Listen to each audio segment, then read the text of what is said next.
Hello friends, स्वागत है। आइए करते हैं Edutoria BPSC model practice set number 7। इससे पहले और सभी प्रैक्टिस सेट अच्छे से कवर किया गया है, सबका प्लेलिस्ट बना हुआ है, जरूर देखिए। चलिए करते हैं पहला क्वेश्चन। पहला क्वेश्चन है, रिक्त स्थान की पूर्ति विकल्प में दिए गए उचित शब्द के आधार पर कीजिए। क्या है? कुषाण शासक कनिष्क के काल में भारत में कला के क्षेत्र में दो स्वतंत्र शैलियों का विकास हुआ, जिसमें पहला गांधार शैली होगा और दूसरा मथुरा शैली। तो उत्तर हमारा हो जाएगा बी नंबर। यहाँ जो खाली जगह है, यहाँ गांधार शैली होगा। चलिए अगला क्वेश्चन देख लेते हैं। क्या है? 8वीं 9वीं शताब्दी का त्रिपक्षीय संघर्ष किन किन के बीच हुआ था? तो 8वीं 9वीं शताब्दी का त्रिपक्षीय संघर्ष जो हुआ था, यह गुर्जर प्रतिहार, पाल और राष्ट्रकूट के बीच में हुआ। डी इसका उत्तर हो जाएगा। अगला देखते हैं उसके बाद। क्या है? बंगाल के सूबेदार तुगरिल खान ने सन 1279 ईस्वी के में किसके विरुद्ध विद्रोह किया था? तो 1279 ईस्वी में बंगाल के सूबेदार तुगरिल खान विरोध किया था बलबन के विरुद्ध में। तो बी इसका उत्तर हो जाएगा। अगला देख लेते हैं। सन 1565 ईस्वी का प्रसिद्ध तालीकोटा का युद्ध कुछ राज्यों के संयुक्त गठबंधन तथा विजयनगर साम्राज्य के बीच हुआ था। इस युद्ध में विजयनगर साम्राज्य की पराजय हुई थी। निम्नलिखित में से कौन सा राज्य उन संयुक्त गठबंधन में शामिल नहीं था? उसमें जो शामिल नहीं था गठबंधन में, वह था बराड़। सी इसका उत्तर हो जाएगा। अगला देख लेते हैं। क्या है? 18वीं शताब्दी में भारत में लड़े गए निम्नलिखित प्रमुख युद्धों पर विचार कीजिए। चलिए देखते हैं कौन कौन सा युद्ध है 18वीं शताब्दी में जो लड़ा गया। तो इसको कहता है क्या, कालक्रम अनुसार में क्या है वह उत्तर में बताना है। तो सबसे पहले है प्लासी का युद्ध, यह हुआ था 1757 ईस्वी को। प्लासी का युद्ध 1757 ईस्वी को। दूसरा है बक्सर का युद्ध, यह है 1764 ईस्वी को लड़ा गया। और उसके बाद फिर क्या है, अंबर का युद्ध है, यह 1749 ईस्वी को लड़ा गया। ठीक, उसके बाद फिर वांडीवास का युद्ध, यह 1760 ईस्वी में लड़ा गया। तो 1749 में अंबर का युद्ध, ये पहले हो जाएगा सी नंबर। उसके बाद फिर प्लासी का युद्ध, सी ए बी और डी, ये ऑप्शन नंबर हो जाएगा सी ए डी बी, ये हो जाएगा ऑप्शन नंबर सी, यही हमारा उत्तर होगा। अगला देख लेते हैं। क्या सन 1843 ईस्वी में सिंध का विलय भारत में किया गया? 1843 ईस्वी में सिंध का विलय भारत में किया गया। उस समय भारत का गवर्नर जनरल कौन था? तो उस समय भारत का गवर्नर जनरल था लॉर्ड एलनबरो। बी इसका उत्तर हो जाएगा। अगला देख लेते हैं। क्या निम्नलिखित में से किस समाज सुधार संस्था की स्थापना सबसे पहले की गई? तो देख लेते हैं। देव समाज की स्थापना की गई है 1887 में। कब की गई? 1887 ईस्वी में। उसके बाद क्या है, सत्यशोधक समाज, यह 1873 में इसकी स्थापना की गई है। उसके बाद यह है प्रार्थना समाज, यह 1867 ईस्वी में की गई इसकी स्थापना। और आर्य समाज है, यह 1875 ईस्वी में। तो जो सबसे पहले की गई वह प्रार्थना समाज की, सी इसका उत्तर होगा। चलिए देखते हैं 8वां नंबर क्वेश्चन क्या है। भारतीय राष्ट्रीय कांग्रेस को किसने सूक्ष्मदर्शी अल्पसंख्यकों की संस्था कहकर संबोधित किया था? सूक्ष्मदर्शी अल्पसंख्यकों की संस्था कहकर संबोधित किया था भारतीय राष्ट्रीय कांग्रेस को लॉर्ड डफरिन। इसी के समय में भारतीय राष्ट्रीय कांग्रेस की स्थापना भी हुई थी। उसके बाद देख लेते हैं 9वां नंबर क्वेश्चन क्या है। वर्ष 1930 में शारदा कानून के तहत बालकों एवं बालिकाओं के लिए विवाह का न्यूनतम आयु कितनी निर्धारित की गई थी? तो 1930 ईस्वी में शारदा कानून के तहत बालक एवं बालिकाओं का जो एज रखा गया था विवाह के लिए, वह बालक का 18 और बालिकाओं का 14 वर्ष। ये इसका उत्तर हो जाएगा। अगला क्वेश्चन देख लेते हैं। अगला क्या है, 19वीं शताब्दी के उत्तरार्ध में नव हिंदूवाद के सर्वश्रेष्ठ प्रतिनिधि थे। तो 19वीं सदी के उत्तरार्ध में नव हिंदूवाद के सर्वश्रेष्ठ प्रतिनिधि थे स्वामी विवेकानंद। सी इसका उत्तर हो जाएगा। अगला क्वेश्चन है, सूची 1 सूची 2 को मिलान करना है। एक तरफ है पत्र पत्रिकाएं, दूसरी तरफ प्रकाशन स्थान। देखते हैं कौन सा पत्र पत्रिकाएं किस स्थान पर प्रकाशित हुआ, मिलान करना है। सबसे पहले दिया हुआ है Indian sociologist. Indian sociologist London में प्रकाशित हुआ था, तो ए का हो जाएगा 3। दूसरा है गदर, गदर सैन फ्रांसिस्को में हुआ था, इसका हो जाएगा बी का 1। तीसरा है वंदे मातरम, वंदे मातरम हुआ था पेरिस में, सी का हो जाएगा 2। उसके बाद दिया हुआ है फ्री हिंदुस्तान, यह वैंकूवर में हुआ था, ये हो जाएगा इसका डी का 4, ए का 3। ठीक है, इस तरह से 3 1 2 4 ये ऑप्शन नंबर 1 में है, यही हमारा सही उत्तर होगा। अगला देख लेते हैं क्वेश्चन 12वां नंबर। क्या है, रिक्त स्थान की पूर्ति विकल्प में दिए गए उचित शब्द के आधार पर कीजिए। चलिए देखते हैं क्या है। राधा स्वामी सत्संग की स्थापना 1861 ईस्वी में डैश के द्वारा की गई थी। तो राधा स्वामी सत्संग की स्थापना 1861 ईस्वी में किया गया था शिव दयाल साहब के द्वारा। बी इसका उत्तर हो जाएगा। अगला देख लेते हैं क्वेश्चन 13वां नंबर। क्या है, भारतीय राष्ट्रीय कांग्रेस का दिसंबर 1912 में वार्षिक अधिवेशन बांकीपुर में संपन्न हुआ था।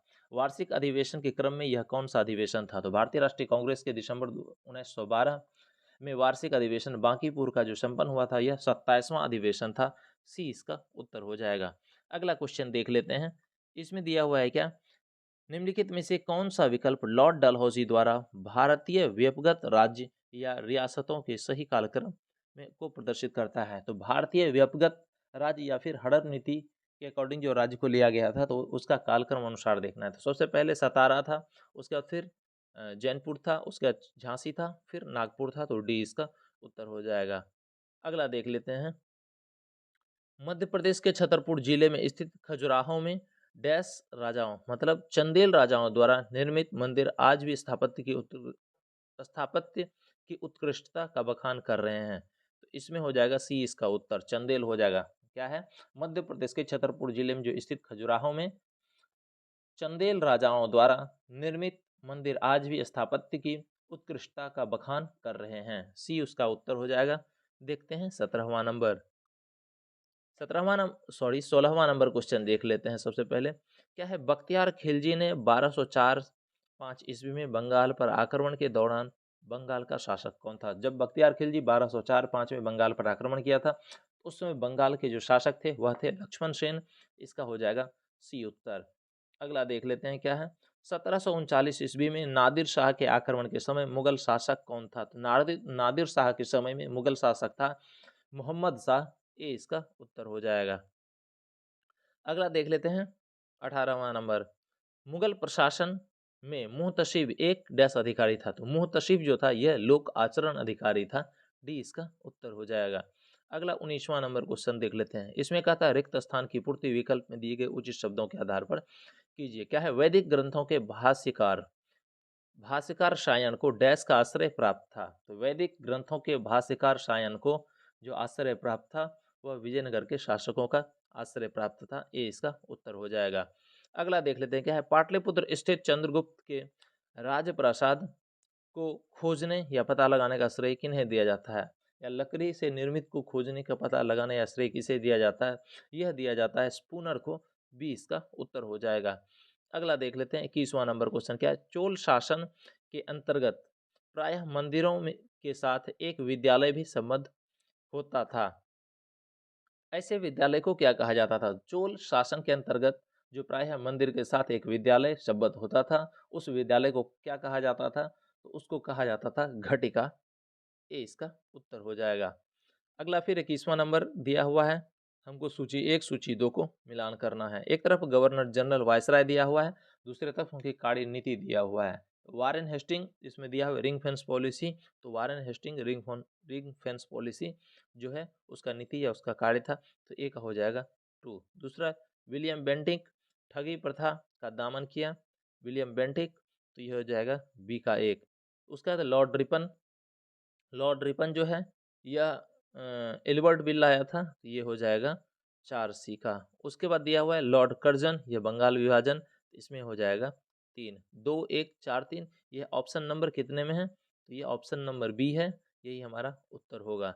चलिए देखते हैं उसके बाद 23वां नंबर क्वेश्चन। क्या है, 1857 के क्रांति में दीवान मानीराम दत्त का संबंध किस क्षेत्र से था। तो 1857 की क्रांति में दीवान मानीराम दत्त का जो संबंध था यह था असम से। ए इसका उत्तर होगा। आइए करते हैं 24वां नंबर क्वेश्चन। क्या निम्नलिखित प्रसिद्ध कथन किस विचारक का है। कथन क्या है, बूढ़े से बूढ़ा देसी राज्य अच्छे से अच्छे विदेशी राज्य से अच्छा है। तो यह किसने कहा था। यह स्वामी दयानंद सरस्वती कहा था। बी इसका उत्तर होगा।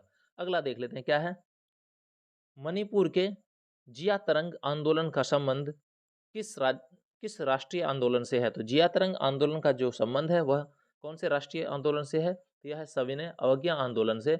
इसका उत्तर हो जाएगा सी नंबर। अगला देख लेते हैं। महात्मा गांधी द्वारा स्थापित हरिजन सेवक संघ के प्रथम अध्यक्ष कौन थे? तो हरिजन सेवक संघ के प्रथम अध्यक्ष जो थे यह थे घनश्याम दास बिरला।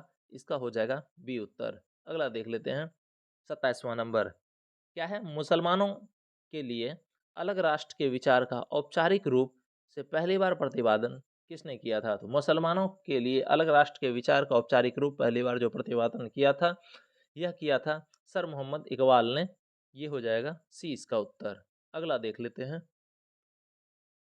वर्ष 1946 में भारत आने वाले कैबिनेट मिशन का नेतृत्व किसने किया था? तो 1946 में जो कैबिनेट मिशन भारत आया था इसका नेतृत्व किया था पेंथिक लॉरेंस। ये बी इसका उत्तर हो जाएगा। अगला देख लेते हैं 29वां नंबर क्या है? निम्नलिखित उत्तर मुगल कालीन शासकों पर विचार कीजिए। इसमें हमको बताना है उपर्युक्त शासकों का शासन क्रम सही ढंग से, मतलब कौन किस क्रम में था उसका सही ढंग से बताना है। तो ए नंबर में दिया है फर्रुखसियर। फर्रुखसियर 1713 से 1719 तक फर्रुखसियर का शासन रहा। उसके बाद अहमद शाह दिया हुआ है, यहाँ 1748 से 1754 तक रहा। उसके बाद फिर इधर दिया हुआ है आलमगीर द्वितीय। आलमगीर द्वितीय कब से कब तक? 1754 से यह 59 तक किया आलमगीर द्वितीय। ठीक, उसके बाद फिर दिया है मोहम्मद शाह। मोहम्मद शाह 1719 से 48 तक किया। ठीक, फिर जहांदार शाह दिया हुआ है, यह 1707 से 1713 तक दिया। इस तरह से हम जब देखते हैं तो सबसे पहले आ जाता है जहांदार शाह, उसके बाद फिर आ जाता है फर्रुखसियर, फिर उसके बाद आ जाता है मोहम्मद शाह, फिर आ जाता है अहमद शाह, फिर आलमगीर द्वितीय। इस तरह से देखते हैं तो क्या है EADBC, ये ऑप्शन नंबर सी में है, यही हमारा उत्तर हो जाएगा। अगला देख लेते हैं गुप्त शासक पश्चिमी देशों में समुद्री व्यापार के संचालन किस बंदरगाह से करते थे? तो गुप्त शासक पश्चिमी देशों से समुद्री व्यापार के संचालन जो करते थे यह भड़ोच से करते थे। ये बी इसका उत्तर हो जाएगा। चलिए देखते हैं अगला क्वेश्चन 31वां नंबर। 31वां नंबर क्वेश्चन क्या है? भारतीय संविधान का कौन सा भाग कल्याणकारी राज्य के आदर्श को घोषणा करती है?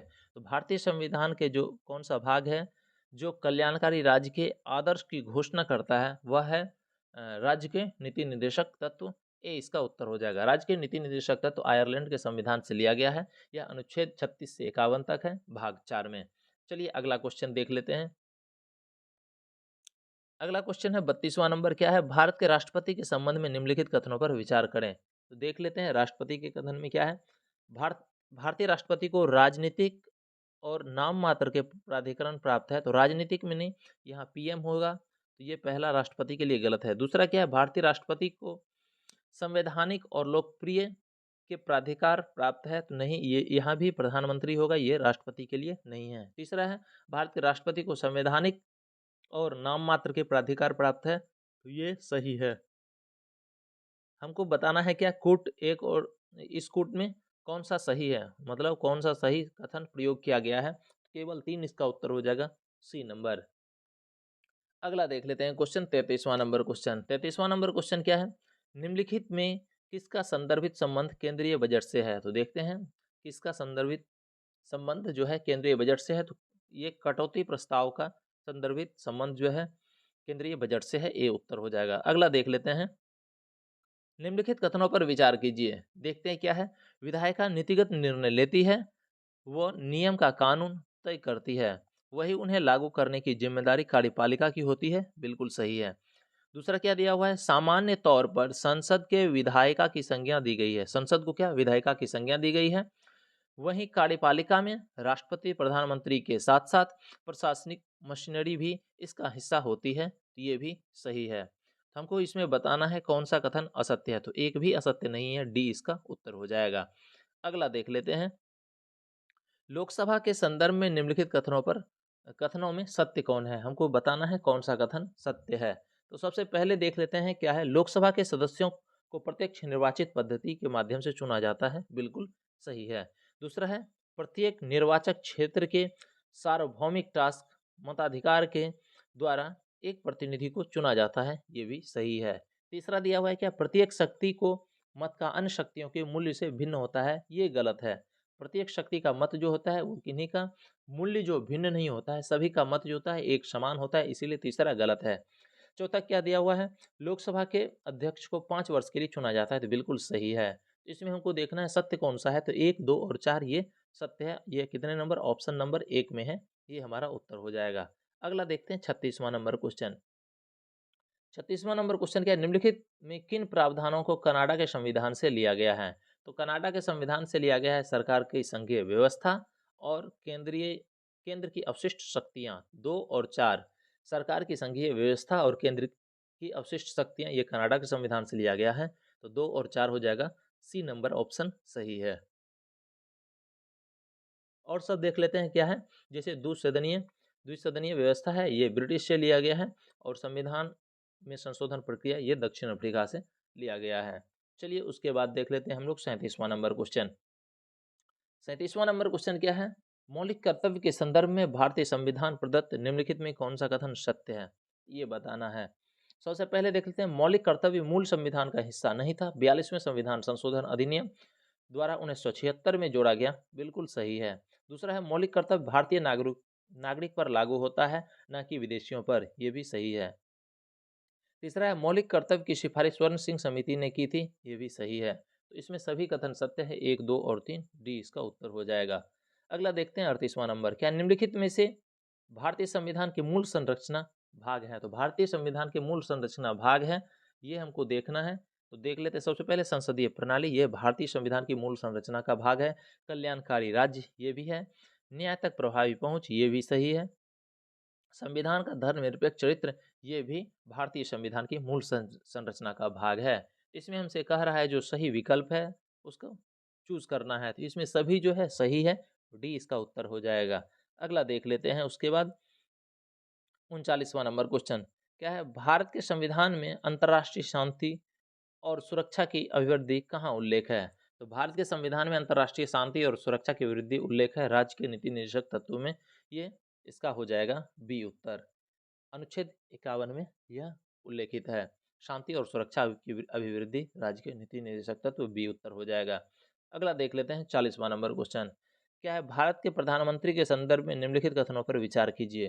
तो विचार करते हैं संदर्भ में क्या है, इसमें कहता है कौन सा सही नहीं है, ये हमको बताना है। तो सबसे पहले देखते हैं, किसी विधेयक के अधिनियम बनने से पहले प्रधानमंत्री उस पर हस्ताक्षर करने होते हैं। तो प्रधानमंत्री को हस्ताक्षर नहीं करने होते हैं, राष्ट्रपति करने होते हैं, तो पहला ही गलत है।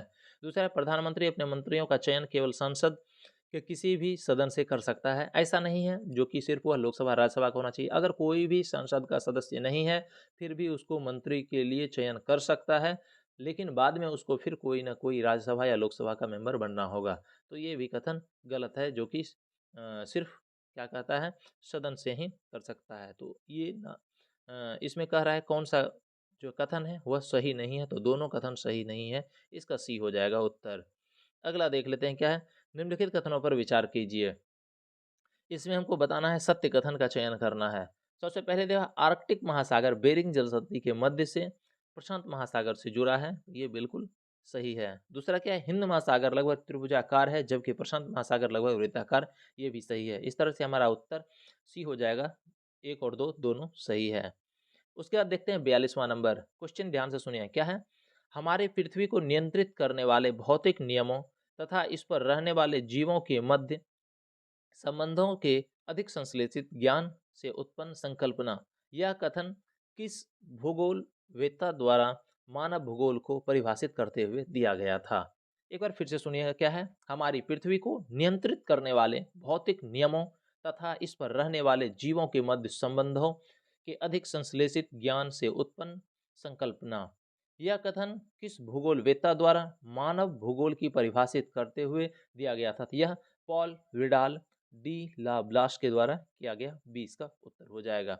चलिए अगला 43वां नंबर क्वेश्चन देख लेते हैं क्या है, भूकंपीय तरंगों के संबंध में निम्नलिखित कथनों पर विचार कीजिए। क्या देखना है, भूकंपीय तरंग के संबंध में हमको देखना है क्या है, भूकंपीय तरंगों के संबंध में निम्नलिखित कथन पर विचार करें। तो सबसे पहले देखते हैं क्या है, द्वितीयक तरंग केवल ठोस माध्यम में ही विचरण करती है, बिल्कुल सही है।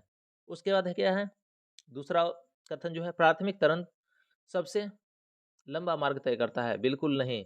जो प्राथमिक तरंग होता है वो सबसे लंबा मार्ग तय नहीं करता है, यह सबसे तेज होता है लेकिन लंबा मार्ग उत्पत्ति नहीं करता है, दूसरा तो गलत है। तीसरा है प्राथमिक तरंग के अनुदैर्ध्य तरंग जबकि द्वितीय तरंग को अनुपस्थित तरंग कहते हैं, ये भी सही है। चौथा है एस तरंग की तुलना में पी तरंग की गति 40% कम होती है, गलत दिया हुआ है। एस तरंग की तुलना में पी तरंग की गति 66% अधिक होती है। कितनी होती है? 66% अधिक होती है। एरो ऊपर की तरफ कर दिया, मतलब अधिक होती है। हमको कह रहा है सत्य कथन का चयन करना है। इसमें जो सत्य कथन है 1 और 3 है, ये हमारा उत्तर सी नंबर ऑप्शन में है। चलिए देखते हैं उसके बाद 44वां नंबर क्वेश्चन क्या है, निम्नलिखित कथनों पर विचार करें। देखते हैं निम्नलिखित कथन में क्या सब कह रहा है। हमको इसमें देखना है उपर्युक्त कथन में असत्य कथन को देखना है। देखते हैं भारत के कुल 18 राज्य व केंद्र शासित प्रदेश पड़ोसी देश के साथ सीमा से जुड़े हैं, बिल्कुल सही है। क्या है, म्यांमार और भूटान से भारत के 4 राज्यों की सीमा लगती है, जिसमें केवल अरुणाचल प्रदेश दोनों देशों के साथ सीमा साझा करती है, ये भी सही है। बांग्लादेश, चीन, पाकिस्तान और नेपाल से भारत के 5-5 राज्य व केंद्र शासित प्रदेश सीमा साझा करती है, ये भी सही है। तो इसमें कोई भी असत्य नहीं है, सभी कथन सत्य है, डी इसका उत्तर हो जाएगा। 45वां नंबर क्वेश्चन देखते हैं, क्या निम्नलिखित कथनों पर विचार करें। इसमें भी विचार करना है, देखते हैं, और हमको सत्य कथन जो है वह बताना है उत्तर में। पहला दिया है भारत नाइजर माली ब्राजील से होकर कर्क रेखा गुजरती है। देखिए भारत से होकर के गुजरती है, सही है। नाइजर से होकर के गुजरती है, ये भी सही है। माली से भी होकर गुजरती है, लेकिन ब्राजील से होकर के नहीं गुजरती है, तो पहला कथन गलत है। तो याद रखिए भारत नाइजर माली चीन म्यांमार बांग्लादेश इस सब से होकर के कर्क रेखा गुजरती है, ना कि ब्राजील से। दूसरा है चिली अर्जेंटीना प्राग्वे से होकर मकर रेखा गुजरती है, ये तो सही है।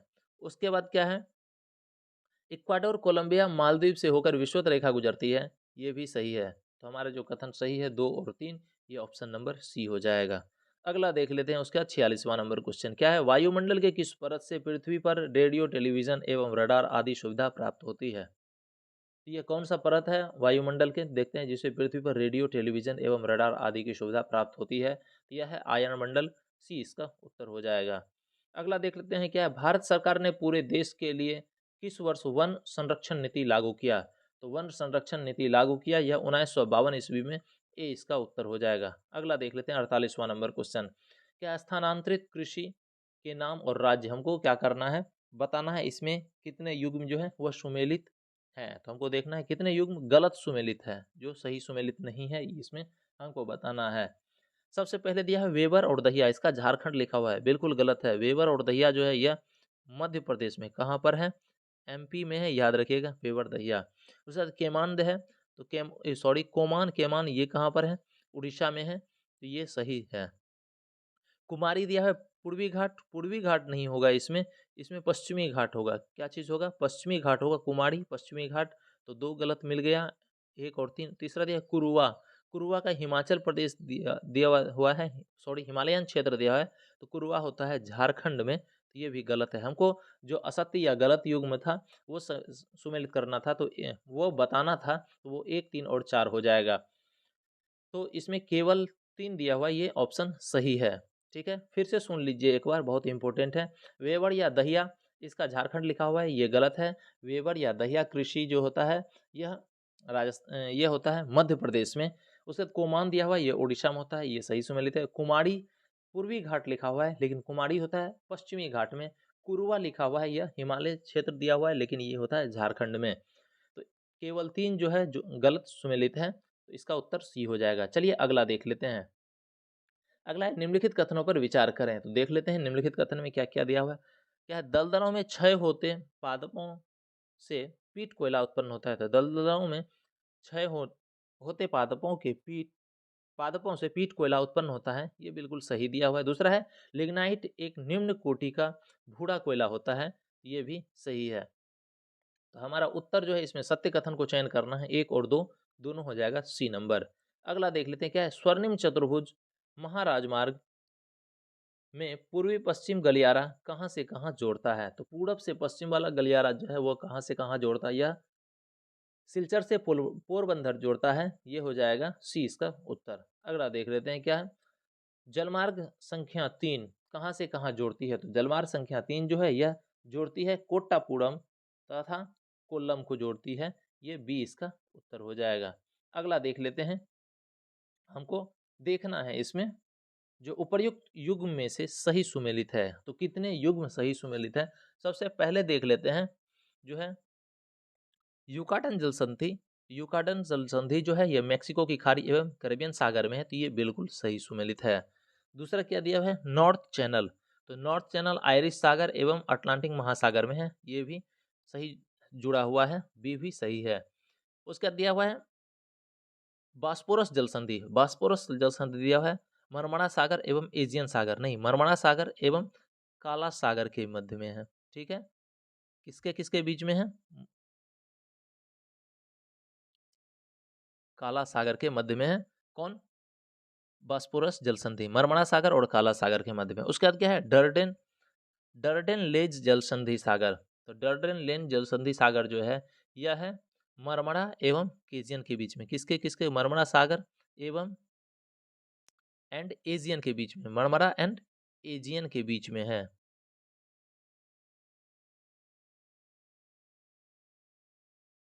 ठीक, तो ये दोनों जो है गलत है, हमारा सही युग में जो है वह केवल दो है, ए और बी, याद रखिएगा। युकाटन जल संधि मेक्सिको की खाड़ी एवं कैरिबियन सागर में है। नॉर्थ चैनल जो है आयरिश सागर एवं अटलांटिक महासागर में है, ये दोनों सही है। उसका दिया है सी में बास्पोरस जल संधि, तो बास्पोरस जल संधि मरमरा सागर एवं दिया हुआ है। उसके बाद एजियन सागर के बीच में, तो मरमरा और काला सागर के बीच में होगा सही। उसका बाद क्या है, डर्डेन लेज जल संधि सागर है, इसमें काला सागर और मरमरा सागर दिया हुआ है, तो मरमरा और एजियन के बीच में होगा। तो इसमें सही जो है ए और बी है, केवल दो होगा, बी इसका उत्तर होगा। चलिए देखते हैं 53वां नंबर क्वेश्चन क्या है।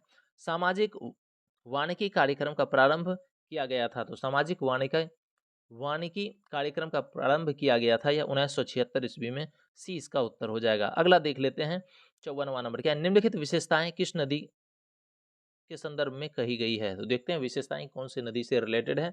क्या है, यह ब्रह्मगिरी पहाड़ी से निकलती है, इसका अपवाह क्षेत्र केरल कर्नाटक तथा तमिलनाडु में पड़ता है, इसकी सहायक नदियों में हेमावती, अर्कवती, स्वर्णवती शामिल है।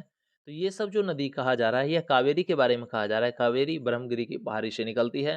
कावेरी के अपवाह क्षेत्र जो है केरल कर्नाटक तमिलनाडु है, और केवारी की क्या कहते हैं, कावेरी जल की जो सहायक नदी है वह हेमावती है, अर्कवती है, स्वर्णवती शामिल है, तो इसका बी उत्तर हो जाएगा। अगला देख लेते हैं 55वां नंबर क्वेश्चन, क्या ट्रांस हिमालय वृहत हिमालय से किसके द्वारा अलग होता है, तो ट्रांस हिमालय और वृहत हिमालय जो अलग होता है यह इंडो सांगपो सचर जोन से, डी इसका उत्तर हो जाएगा। चलिए देखते हैं 56वां नंबर क्वेश्चन। 56वां नंबर क्वेश्चन क्या है, निम्नलिखित कथनों पर विचार कीजिए, तो चलिए विचार करते हैं क्या क्या कथन दिया हुआ है। इसमें कह रहा है उपर्युक्त में से कौन सा कथन सही है वह बताना है। क्या है, एलपीजी सुधार की अवधि के बाद भारतीय अर्थव्यवस्था जीडीपी विकास दर में लगातार वृद्धि हुई, ऐसा कुछ नहीं था। जब एलपीजी सुधार की अवधि आई और उसमें भारतीय अर्थव्यवस्था में जीडीपी में विकास दर में लगातार वृद्धि नहीं है, कभी मतलब उतार चढ़ाव रहा, इस तरह से सिर्फ वृद्धि लगातार नहीं हुई। ठीक है, तो पहला कथन गलत है। दूसरा है, सुधार अवधि के दौरान कृषि की वृद्धि में गिरावट आई थी, सही है। दूसरा, सुधार के बाद की अवधि वृद्धि मुख्य रूप से सेवा के क्षेत्र में वृद्धि से प्रेरित है, ये सही है। 2 और 3 ये सही है, ऑप्शन नंबर सी होगा। अगला देख लेते हैं 57वां नंबर। 57वां नंबर देख लेते हैं क्या है, भारतीय रिजर्व बैंक द्वारा जारी नवीन दिशा निर्देश के अनुसार अनुसूचित वाणिज्य बैंकों में 1 अप्रैल 2024 से अपने संपूर्ण निवेश पोर्टफोलियो को निम्नलिखित में से किस श्रेणी के में श्रेणीकृत करना होगा। क्वेश्चन फिर से सुनिएगा, क्या है 57वां नंबर क्वेश्चन, भारतीय रिजर्व बैंक द्वारा जारी नवीन दिशा निर्देश के अनुसार अनुसूचित वाणिज्यिक बैंकों को 1 अप्रैल 2024 से अपने संपूर्ण निवेश पोर्टफोलियो को निम्नलिखित में से किस श्रेणी में श्रेणीकृत करना होगा। तो इसमें देख लेते हैं, सबसे पहले दिया परिपक्वता तक रखे गए, मतलब हैंड टू मैच्योरिटी एचटीएम, ये होगा पहला, तो सही है। दूसरा देखना है क्या, बिक्री के लिए उपलब्ध एएफएस, ये भी सही है। उसके बाद क्या है, लाभ और हानि के माध्यम में उचित मूल्य, ये भी है। तो इसमें जो है तीनों कूट जो है होना चाहिए, श्रेणीकृत करना होगा इसके लिए, तो डी इसका उत्तर हो जाएगा। अगला देख लेते हैं 58वां नंबर क्वेश्चन, क्या है, मुद्रा अवमूल्यन के संबंध में निम्नलिखित में कौन सा कथन सत्य है। मुद्रा अवमूल्यन में, मुद्रा अवमूल्यन करने वाले देश का आयात कम हो जाता है तथा निर्यात बढ़ जाता है, ये बिल्कुल सही है। ठीक है, तो यही कथन सिर्फ सत्य है मुद्रा अवमूल्यन के संबंध में। चलिए अगला देख लेते हैं। हमको सूची 1 सूची 2 को सुमेलित करना है। एक तरफ समितियां दिया हुआ है, दूसरा तरफ विषय। चलिए देखते हैं कौन सा समिति किस विषय से जुड़ा हुआ है। सबसे पहले दिया भंडारी समिति, तो ये क्षेत्रीय ग्रामीण बैंक की पुनर्संरचना से है, तो ये हो जाएगा ए का 4। दूसरा दिया हुआ है स्वामीनाथन समिति। स्वामीनाथन समिति होता है यह जनसंख्या नीति से जुड़ा हुआ है, तो बी का हो जाएगा 3। ठीक है, उसके बाद दिया हुआ है रंगराजन, बी का 3। रंगराजन समिति, रंगराजन समिति है भुगतान संतुलन से, ये हो जाएगा इसका सी का 2। उसका बाद है राजा चलैया समिति, यह कर सुधार से है, तो डी का हो जाएगा 1। 4 3 2 1, ये कितने नंबर ऑप्शन में है, ये डी में है, यही हमारा सही उत्तर होगा। अगला देख लेते हैं क्या है, आर्थिक नियोजन या इकोनॉमिक प्लानिंग किस सूची का विषय है। तो आर्थिक नियोजन जो है यह विषय है समवर्ती सूची का, सी इसका उत्तर हो जाएगा। अगला देख लेते हैं क्या है, अल्पकाल में भारतीय रिजर्व बैंक जिस ब्याज दर पर व्यापारिक बैंकों को उधार देता है उसे क्या कहा जाता है। तो अल्पकाल में भारतीय रिजर्व बैंक जिस ब्याज दर पर व्यापारिक बैंकों को उधार देता है उसे कहते हैं रेपो दर, डी इसका उत्तर हो जाएगा। फिर से सुनिए क्या है, अल्पकाल में भारतीय रिजर्व बैंक जिस ब्याज दर पर व्यापारिक बैंकों को उधार देता है उसे रेपो दर कहते हैं, डी उत्तर हो जाएगा। 62वां नंबर क्वेश्चन देख लेते हैं क्या है, भारतीय खाद्य निगम की भूमिका और पुनर्गठन हेतु किनकी अध्यक्षता में एक उच्च स्तरीय समिति का गठन किया गया। तो भारतीय खाद्य निगम की भूमिका और पुनर्गठन हेतु अध्यक्षता में एक उच्च स्तरीय समिति का गठन किया गया, वह किसके अंदर, तो शांता कुमार, इसका सी उत्तर हो जाएगा। चलिए उसके बाद देख लेते हैं 63 नंबर क्वेश्चन। 63 नंबर क्वेश्चन में एक तरफ क्रांति दिया हुआ है, दूसरी तरफ उस पर उत्पादन या संबंधित क्षेत्र दिया हुआ है। तो इसमें क्वेश्चन में कह रहा है क्या, उपर्युक्त में से कितने युग्म गलत हैं। जो गलत हैं कितने युग्म हैं ये देख लेते हैं। सबसे पहले दिया है गुलाबी क्रांति, तो ये तो बिल्कुल प्याज उत्पादन से है, ये सही है। दूसरा रजत क्रांति दिया है, इसमें कोको उत्पादन लिखा हुआ है, रजत क्रांति कोको से नहीं है, यह अंडा से है। किससे है, अंडा से है। दूसरा तो ये गलत है। उसका दिया हरित सोना क्रांति, हरित सोना क्रांति मसाला उत्पादन दिया है, ये भी गलत है, यह बांस से है। किससे, बैम्बू से है। ठीक है, तो ये भी गलत है। उसका मुख क्रांति कपास दिया हुआ है, तो मुख क्रांति जो है ये कपास नहीं है, यह है मोटे अनाज से रिलेटेड। किससे, मोटे अनाज से रिलेटेड। जो गलत है युग्म वह 3 है, तो इसका हो जाएगा ऑप्शन नंबर सी, केवल 3। ठीक है, चलिए अगला देख लेते हैं क्या, निम्नलिखित कथनों पर विचार कीजिए। तो चलिए देखते हैं निम्नलिखित कथन क्या क्या कह रहा है। वैधानिक तरलता अनुपात में वृद्धि से अर्थव्यवस्था में समग्र मांग में कमी आएगी। हमको इसमें देखना है जो कथन में कौन सा कथन सत्य है। ठीक है, क्या कथन है, वैधानिक तरलता अनुपात में वृद्धि से अर्थव्यवस्था में समग्र मांग में कमी आएगी, बिल्कुल सही दिया हुआ है। दूसरा क्या दिया हुआ है, रेपो दर में कमी करने से वस्तुओं एवं सेवाओं की कीमतों में वृद्धि होगा, ये भी सही है। दोनों कथन सत्य है, 1 और 2। क्या कहता है, वैधानिक तरलता अनुपात में वृद्धि से अर्थव्यवस्था में समग्र मांग में कमी आएगी, बिल्कुल सही है। रेपो दर में कमी करने से वस्तुओं एवं सेवाओं की कीमतों में वृद्धि होगी, ये भी सही है, तो सी उत्तर हो जाएगा इसका। अगला देख लेते हैं क्या है, मुद्रा संकुचन के बारे में बताना है। तो मुद्रा संकुचन क्या है, जब अर्थव्यवस्था में वस्तुओं तथा सेवाओं की आपूर्ति की अपेक्षा उनकी मांग कम हो जाती है तो मुद्रा संकुचन कहलाता है, ये ए हमारा उत्तर हो जाएगा। अगला देखते हैं 66वां नंबर क्वेश्चन क्या है, खाद्य श्रृंखला है। तो हमको देखना है खाद्य श्रृंखला क्या है। खाद्य श्रृंखला है एक जीव से दूसरे जीव को खाद्य का स्थानांतरण, यही कहलाता है खाद्य श्रृंखला। क्या है, एक जीव से दूसरे जीव को खाद्य का स्थानांतरण खाद्य श्रृंखला कहलाता है। ठीक है, अगला देख लेते हैं 67वां नंबर क्वेश्चन क्या है, प्रकाश संश्लेषी प्रोकार्योटिक बैक्टीरिया में क्लोरोफिल किससे संबंधित होता है। तो प्रकाश संश्लेषी प्रोकार्योटिक बैक्टीरिया में जो क्लोरोफिल संबंधित है उससे रिलेटेड देखते हैं क्या है, झिल्लियम पुटिकायों से संबंधित है क्लोरोफिल, बी इसका उत्तर हो जाएगा। अगला देख लेते हैं क्या है, निम्नलिखित में से कौन सा कोशिका अंगक किसी कोशिका के आत्मघाती थैली के रूप में जाना जाता है। तो आत्मघाती थैली के रूप में जाना जाता है लाइसोसोम हो जाएगा, ए इसका उत्तर। अगला माइटोकॉन्ड्रिया, ये पावर हाउस कहलाता है। ठीक है, प्लास्टिड्स तो प्लांट में होता है सिर्फ। चलिए अगला देख लेते हैं क्या है, किसी प्राकृतिक वास में वनस्पति समूह के अनुक्रमिक विकास का सही क्रमिक चरण निम्नलिखित में कौन सा है? क्वेश्चन फिर से सुनिए, क्या है? किसी प्राकृतिक वास में वनस्पति समूह के अनुक्रमिक विकास का सही क्रमिक चरण निम्नलिखित में कौन सा है? यह है अनावरण, प्रवसन, प्रतिस्पर्धा और स्थिरीकरण। सी इसका उत्तर हो जाएगा। चलिए अगला देखते हैं 70वां नंबर क्वेश्चन। 70वां नंबर क्वेश्चन क्या है? आवर्धन क्या है? आवर्धन है नमूने का प्रेक्षित क्या है? आमाप तथा वास्तविक आमाप का अनुपात। 20 का उत्तर हो जाएगा। फिर से सुनिएगा, क्या है? आवर्धन क्या है? आवर्धन है नमूने का प्रेक्षित आमाप तथा वास्तविक आमाप का अनुपात। 20 का उत्तर हो जाएगा। अगला देख लेते हैं 71वां नंबर क्वेश्चन। 71वां नंबर क्वेश्चन है, गर्मी के मौसम में लोग सूती कपड़े पहनना पसंद करते हैं। इस तथ्य का कारण यह है कि सूती वस्त्र जल को अच्छे अवशोषक हैं जल के अच्छे अवशोषक हैं। ये इसका उत्तर हो जाएगा। अगला देख लेते हैं, क्या है? भूपृष्ठ के किसी भी स्थान पर चुंबकीय क्षेत्र की दिशा साधारणतः किस रूप में निर्दिष्ट की जाती है? तो भूपृष्ठ के किसी भी स्थान पर चुंबकीय क्षेत्र की दिशा साधारणतः जो रूप में निर्दिष्ट की जाती है वह क्या है? वह है क्षेत्र के क्षैतिज घटक। डी इसका उत्तर हो जाएगा। 73वां नंबर क्वेश्चन देख लेते हैं, क्या है? निम्नलिखित में से किस में उष्मा की हानि मुख्य रूप से संवहन के कारण नहीं होती है? तो उष्मा की हानि मुख्य रूप से संवहन के कारण नहीं होते हैं। यह किस में होता है? बल्ब के तंतु में धारा प्रवाह होने के कारण बल्ब की कांच की सतह का गर्म होना। ये हो जाएगा डी इसका उत्तर। फिर से क्वेश्चन सुनिएगा, क्या है? निम्नलिखित में से किस में उष्मा की हानि मुख्य रूप से संवहन के कारण नहीं होती है? तो डी में क्या दिया हुआ है?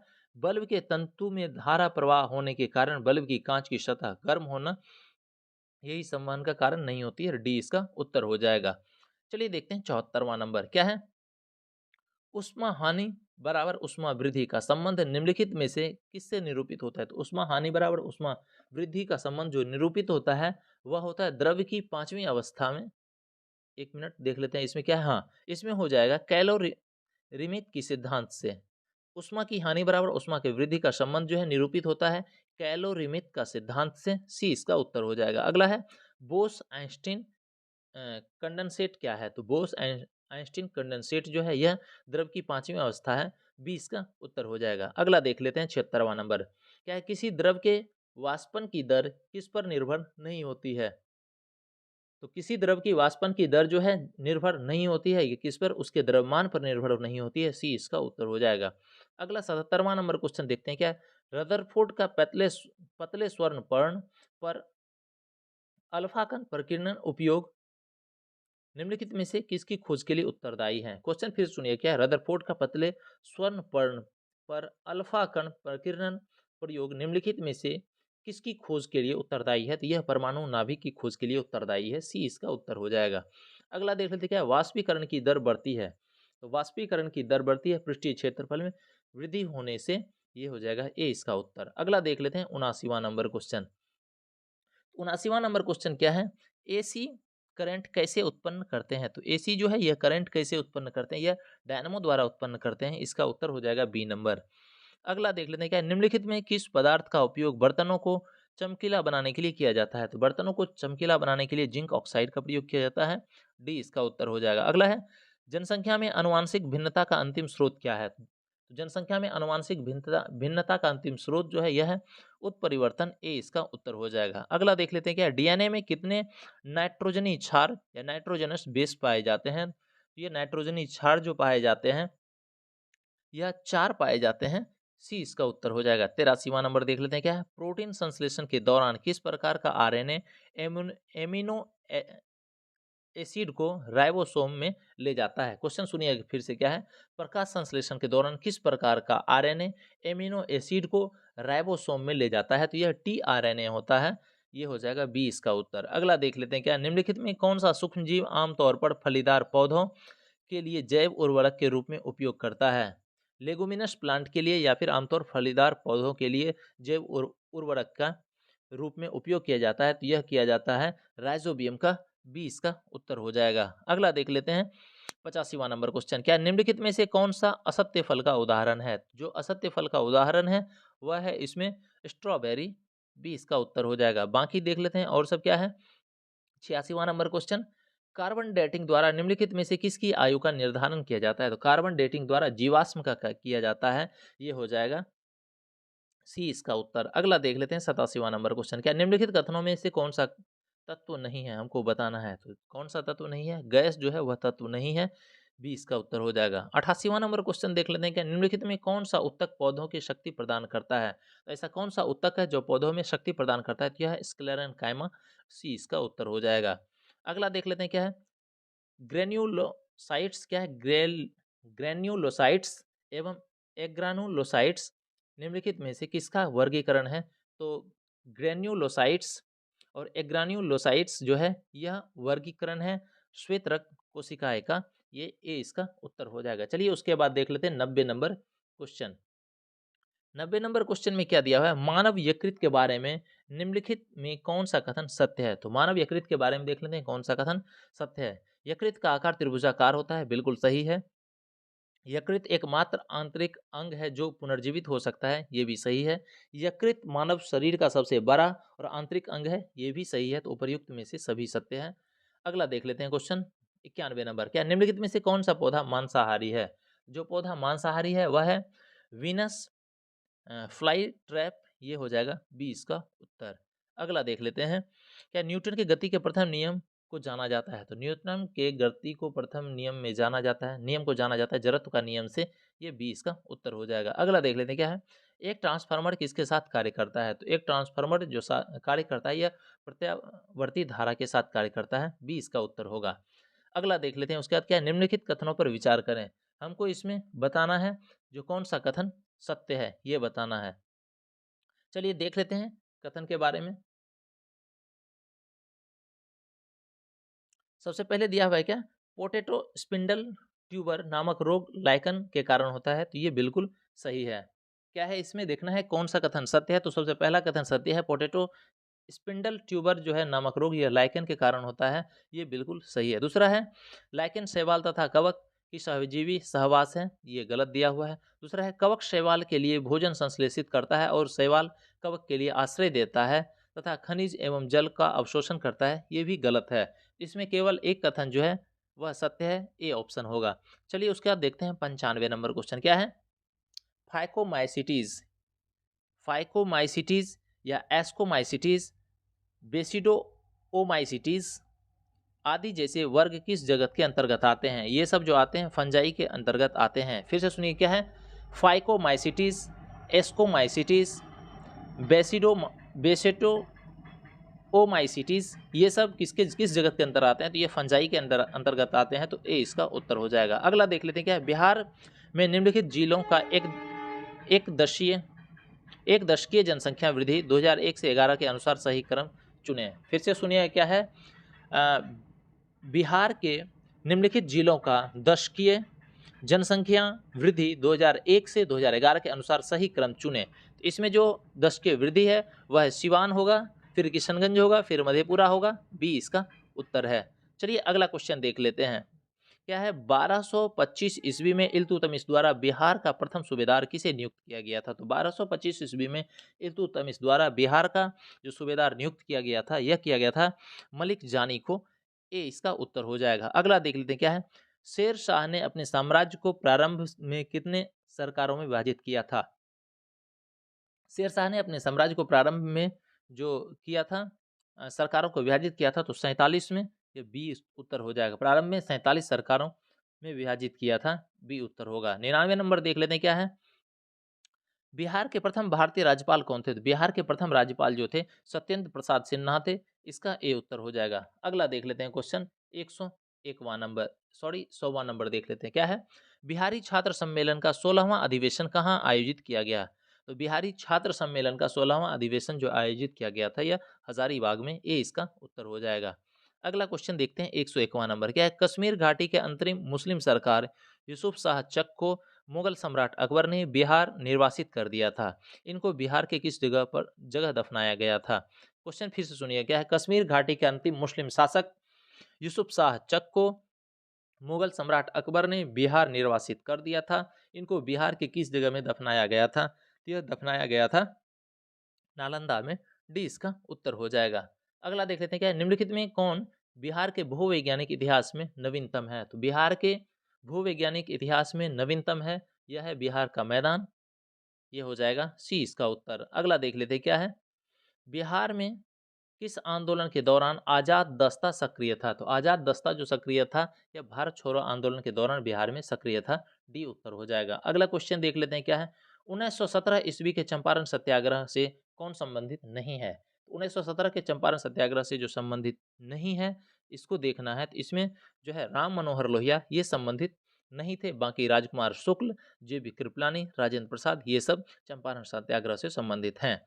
अगला देख लेते हैं क्या है। ब्रह्मयोनी पहाड़ी बिहार के किस जिले में स्थित है? तो ब्रह्मयोनी पहाड़ी जो है यह बिहार के गया जिले में स्थित है। ए उत्तर हो जाएगा। अगला देख लेते हैं क्या है। निम्नलिखित में कौन सी नदी फतुहा के पास गंगा में मिलती है? जो फतुहा के पास गंगा में मिलती है यह है पुनपुन नदी। बी इसका उत्तर हो जाएगा। अगला देख लेते हैं क्या है। बिहार के किस कृषि जलवायु क्षेत्र में सबसे अधिक जिले हैं? तो बिहार के जो कृषि जलवायु क्षेत्र है जहाँ सबसे अधिक जिला है वह है उत्तर पश्चिम। बी इसका उत्तर हो जाएगा।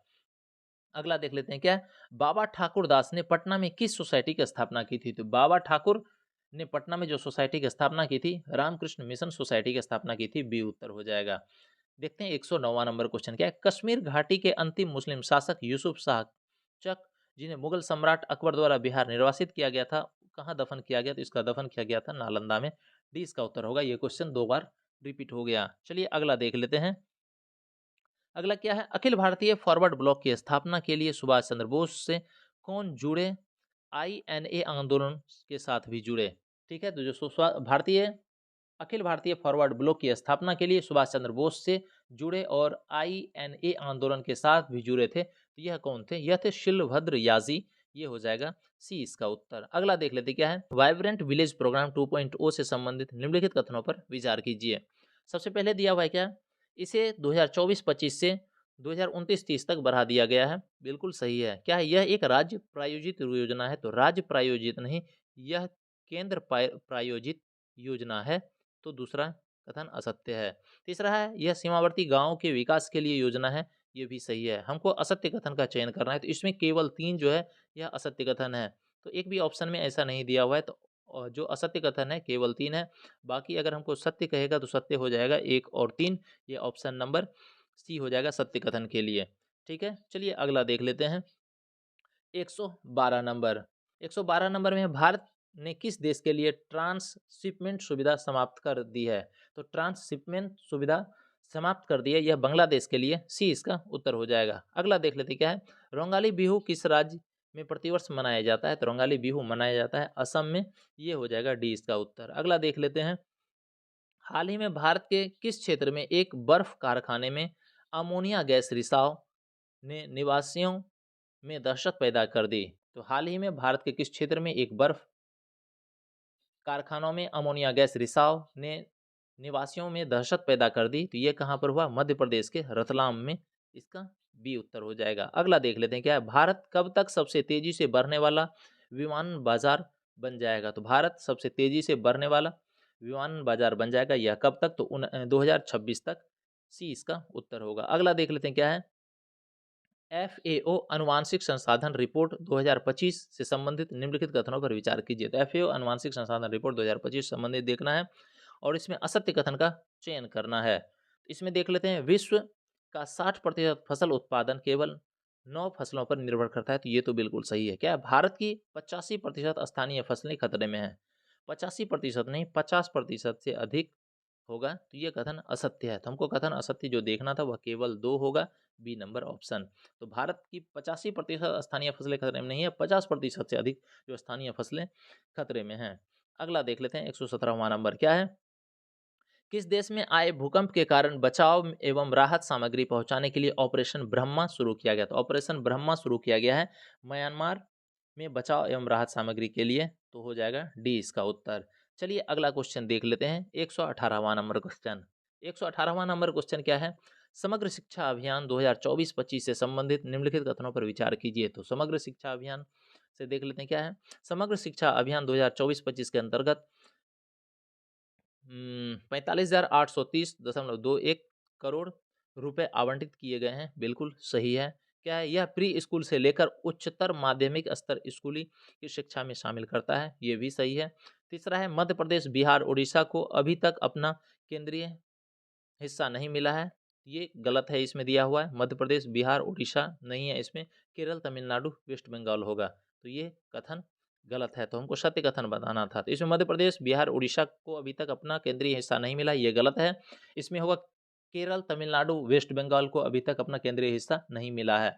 तो इसमें जो सही कथन है वह है 1 और 2, ए नंबर ऑप्शन हो जाएगा। चलिए अगला देखते हैं, 119वां नंबर क्या है, 7वें राष्ट्रमंडल महासचिव का पद संभालने वाली पहली अफ्रीकी महिला कौन बनी है? तो 7वें राष्ट्रमंडल महासचिव की पद संभालने वाली जो राष्ट्रीय महिला बनी है, यह शर्ली बोचवे बनी है, डी इसका उत्तर हो जाएगा। अगला देख लेते हैं, 120वां नंबर क्या है, भारत सरकार के नवीन एवं नवीकरण ऊर्जा मंत्रालय द्वारा जारी वित्त वर्ष 2024-25 का आंकड़ों पर विचार कीजिए। सुनिएगा फिर से, क्या है, भारत सरकार के नवीन तथा नवीकरणीय ऊर्जा मंत्रालय द्वारा जारी वित्त वर्ष 2024-25 के आंकड़ों पर विचार कीजिए। इसमें हमको देखना है, सत्य कथन का चयन करना है। सबसे पहले दिया हुआ है क्या, कुल नवीकरणीय ऊर्जा क्षमता 250 गीगावाट दिया हुआ है, बिल्कुल गलत है।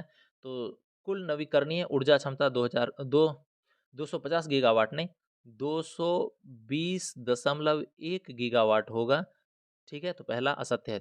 उसके बाद दूसरा में क्या दिया है, कुल सौर ऊर्जा क्षमता 100 गीगावाट दिया हुआ है, ये भी गलत है, 106 गीगावाट होगा इसमें, ठीक है। उसके बाद दिया है कुल पवन ऊर्जा 80 गीगावाट है, तो ये कुल पवन क्षमता जो 80 नहीं होगा, यहाँ 50 गीगावाट होगा। तो ये जो है तीनों कथन असत्य है, कोई भी इसमें सही नहीं है, डी इसका उत्तर हो जाएगा। अगला देखते हैं, 121वां नंबर क्या है, पूर्ण डिजिटल साक्षरता हासिल करने वाला भारत का पहला राज्य कौन बना? तो पूर्ण डिजिटल साक्षरता हासिल करने वाला भारत का पहला राज्य बना है केरल। अगला देख लेते हैं, क्या है, दुनिया की सबसे ऊंचे रेलवे आर्च ब्रिज से संबंधित निम्नलिखित कथनों पर विचार कीजिए। हमको इसमें देखना है जो कौन सा कथन सत्य है, हमको सत्य कथन का चयन करना है। क्या यह ब्रिज जम्मू से रियासी जिले तक वक्कल गांव की नदी तट पर 459 मीटर ऊंचाई पर है? तो ये गलत दिया हुआ है, 459 नहीं, 359 मीटर की ऊंचाई पर है, तो पहला कथन गलत है। दूसरा, यह पुल 2 किलोमीटर लंबा है, यह 2 किलोमीटर लंबा नहीं है, यह 1 दशमलव कितना है,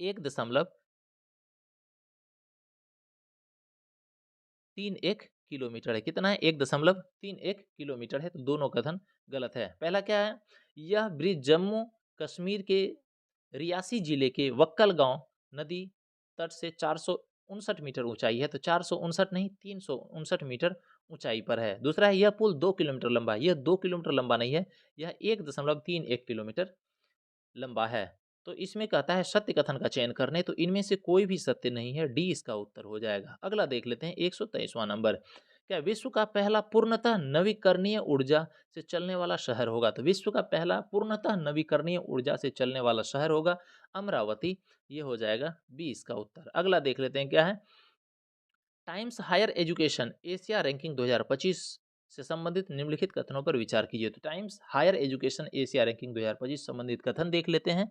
इसमें हमको देखना है सत्य कथन कौन सा है और सत्य कथन के बारे में बताना है।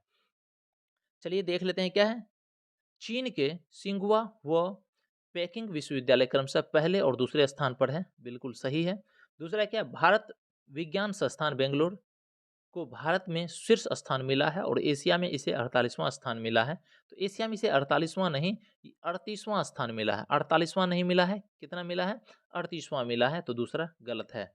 फिर से सुनिएगा, दूसरा कथन क्या है, भारतीय विज्ञान संस्थान बेंगलुरु IISc को भारत में शीर्ष स्थान मिला है, ये तो सही है, लेकिन एशिया में इसे 48वां नहीं, 38वां स्थान मिला है, ये उत्तर होगा। तो दूसरा कथन असत्य लिखा हुआ है। क्या है, अन्ना विश्वविद्यालय को 111वां तथा IIT इंदौर को 131वां मिला है, ये बिल्कुल सही है। तो सत्य कथन 1 और 3 हो जाएगा, ये सी नंबर ऑप्शन में दिया हुआ है। उसके बाद चलिए हम लोग देख लेते हैं अगला, 125वां नंबर क्या है, T shield cyber security lab का उद्घाटन किस राज्य में किया गया है? टी शील्ड साइबर सिक्योरिटी का उद्घाटन जो किया गया, यह तेलंगाना में किया गया, इसका बी उत्तर हो जाएगा। अगला देख लेते हैं, वह भारतीय राज्य कौन है जिनमें भारत का पहला AI स्कूल लॉन्च किया गया? तो वह भारतीय राज्य कौन है जिसने भारत का पहला AI स्कूल लॉन्च किया? तो वह है केरल, इसका डी उत्तर हो जाएगा। अगला देख लेते हैं, क्या है, भारतीय नौसेना एवं किस देश के नौसेना के बीच पासेक्स युद्ध अभ्यास अदन की खाड़ी में संपन्न हुआ? तो पासेक्स युद्ध अभ्यास अदन की खाड़ी में संपन्न हुआ, यह न्यूजीलैंड नौसेना के बीच हुआ।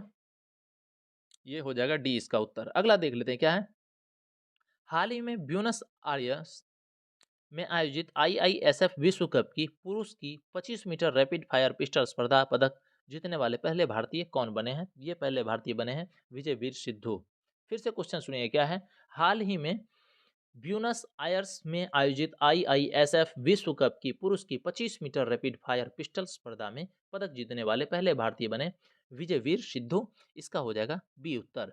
अगला देख लेते हैं क्या है। World press photo of the year क्या है? World press photo of the year 2025 सम्मान किसे दिया गया? यह सम्मान दिया गया है समर अबू एलॉफ को। डी सी इसका उत्तर हो जाएगा। अगला देख लेते हैं।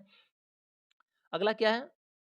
बालिकातन सेनाभ्यास क्या है? बालिकातन सेनाभ्यास 2025 किन दो देशों के बीच संपन्न हुआ? तो बालिकातन सेनाभ्यास 2025 जो वह अमेरिका और फिलीपींस के बीच में हुआ। डी इसका उत्तर हो जाएगा। अगला देख लेते हैं 131वां नंबर।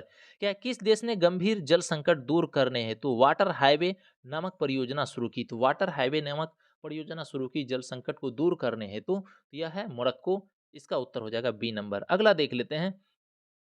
विश्व के किस शहर में मानव रोबोट हाफ मैराथन का आयोजन किया गया? तो मानव रोबोट हाफ मैराथन का आयोजन जो किया गया यह बीजिंग में किया गया। इसका हो जाएगा डी उत्तर। अगला देख लेते हैं क्या है। भारत के प्रथम क्वांटम कंप्यूटिंग गांव से संबंधित निम्नलिखित कथनों पर विचार कीजिए। इसमें हमको सत्य कथन देखना है। सत्य कथन कौन होगा? सबसे पहले इसका निर्माण कर्नाटक के मैसूर में किया गया। बिल्कुल गलत है। इसका निर्माण कर्नाटक के मैसूर में नहीं किया गया। इसका निर्माण किया आंध्र प्रदेश के अमरावती में। तो पहला गलत है। दूसरा है इसका विकास इन्फोसिस द्वारा किया जाएगा। यह भी गलत है। इसका विकास इन्फोसिस द्वारा नहीं, आईबीएम, टीसीएस, एलएनटी के द्वारा किया जाएगा। तो दोनों कथन असत्य है। इनमें से कोई भी कथन सत्य नहीं है। डी इसका उत्तर हो जाएगा। अगला 134वां नंबर देख लेते हैं क्या। ब्राजील में आयोजित विश्व मुक्केबाजी कप में पुरुषों के 70 किलोग्राम वर्ग के किस भारतीय मुक्केबाज ने स्वर्ण पदक जीता है? तो जो स्वर्ण पदक जीता है यह है हितेश गुलिया। इसका बी उत्तर हो जाएगा। फिर से सुनिए क्या है। ब्राजील में आयोजित विश्व मुक्केबाजी कप में पुरुषों के 70 किलोग्राम वर्ग में किस भारतीय मुक्केबाजी ने स्वर्ण पदक जीता है? तो यह जीता है हितेश गुलिया। बी उत्तर हो जाएगा। चलिए अगला देख लेते हैं। उसके बाद ध्यान से सुनिएगा, थोड़ा सा क्वेश्चन ब्लर है। 135वां नंबर क्या है। निसार मिशन संबंध निम्नलिखित में निसार मिशन के संबंध में निम्नलिखित कथन पर विचार कीजिए। तो देख लेते हैं निसार मिशन के संबंध में निम्नलिखित क्या है कथन। इसमें हमको देखना है सत्य कथन के बारे में बताना है, जो कौन सा सत्य है। सबसे पहले दिया हुआ है निसार का पूरा नाम होता है NASA ISRO synthetic aperture radar. ठीक है, फिर से सुनिएगा पहला कथन क्या है। निसार का पूरा नाम है NASA ISRO synthetic aperture radar. ठीक है, तो पहला तो सही है। दूसरा है यह इसरो तथा नासा की एक सहयोगात्मक परियोजना है। बिल्कुल सही है, यह इसरो तथा नासा की सहयोगात्मक परियोजना है निसार। उसके बाद क्या है। निसार एक आधुनिक पृथ्वी अवलोकन उपग्रह है। ये भी सही है। तो 1, 2 और 3 तीनों कथन सत्य है। डी इसका हो जाएगा। चलिए देखते हैं 136वां नंबर क्या है। हुरून ग्लोबल लिस्ट 2025 में शीर्ष 10 अमीर महिलाओं में शामिल होने वाली पहली भारतीय महिला कौन है? तो पहली भारतीय महिला जो है इसमें कौन है? रोशनी नाडर है। डी इसका उत्तर हो जाएगा। क्वेश्चन फिर से सुनिए क्या है। हुरून ग्लोबल लिस्ट 2025 में शीर्ष 10 अमीर महिलाओं में शामिल होने वाली पहली भारतीय महिला कौन है? तो यह है रोशनी नाडर। डी इसका उत्तर हो जाएगा। अगला देख लेते हैं 137वां नंबर क्या है। विजडन क्रिकेट अवार्ड्स 2025 के संबंध में निम्नलिखित में से कौन सही सुमेलित नहीं है? ये हमको बताना है। तो विजडन क्रिकेट अवार्ड 2025 में देख लेते हैं सही सुमेलित। दुनिया पहला देखते हैं क्या है। दुनिया की अग्रणी पुरुष क्रिकेटर शुभमन गिल है। बिल्कुल गलत है, यह बुमराह है। कौन है? जसप्रीत जेबी लिख देते हैं, बुमराह है दुनिया की अग्रणी पुरुष क्रिकेटर। उसके बाद दुनिया की अग्रणी महिला क्रिकेटर जो है या एलिस पेरी दिया हुआ है। बिल्कुल ये भी गलत है, स्मृति मानधाना है। कौन है? स्मृति मानधाना। दूसरा है T20 cricketer of the year Surya Kumar Yadav है। ये भी गलत दिया हुआ है। यहाँ कौन है? हेली मैथ्यूज है। कौन है? हेली मैथ्यूज है T20 cricketer of the year. तो तीनों कथन में से एक भी सही नहीं है, सही सुमेलित नहीं है। तो इसमें हो जाएगा उत्तर डी नंबर, इनमें से सभी। अगला देख लेते हैं 138वां नंबर क्वेश्चन क्या है। 138वां नंबर क्वेश्चन क्या है? कुफड़ी चिप्सोना एक के संदर्भ में निम्नलिखित में से कौन-सा कथन सही है? तो कुफड़ी चिप्सोना एक के संदर्भ में देखते हैं कौन-सा कथन सही है। इसमें जो सही कथन है यह आलू की वह किस्म है जिसका उपयोग चिप्स और फ्रेंच फ्राइज़ बनाने में होता है। बिल्कुल सही है, सी नंबर कुफड़ी चिप्सोना एक जो है आलू की वह किस्म है जिसका उपयोग चिप्स एवं फ्रेंच फ्राई बनाने के लिए किया जाता है। इसका उत्तर हो जाएगा सी नंबर। अगला देख लेते हैं।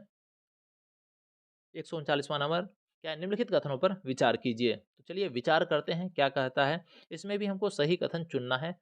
क्या है? शारदा सिन्हा का जन्म सुपौल जिले के हुलास गांव में हुआ था। बिल्कुल सही है। दूसरा है उन्हें वर्ष 1991 में पद्मश्री, 2000 में संगीत नाटक अकादमी पुरस्कार मिला, तो ये भी सही है। तीसरा क्या है? उन्होंने शास्त्रीय संगीत का प्रशिक्षण पंडित भीमसेन जोशी से लिया था, तो ये गलत दिया हुआ है। उसने शास्त्रीय संगीत के प्रशिक्षण जो है पंडित रामचंद्र झा से लिया था, तो ये होगा इसका सही, तो ये गलत दिया हुआ है। तो इसमें जो सही है, सही कथन 1 और 2 है, ए नंबर ऑप्शन हो जाएगा इसका।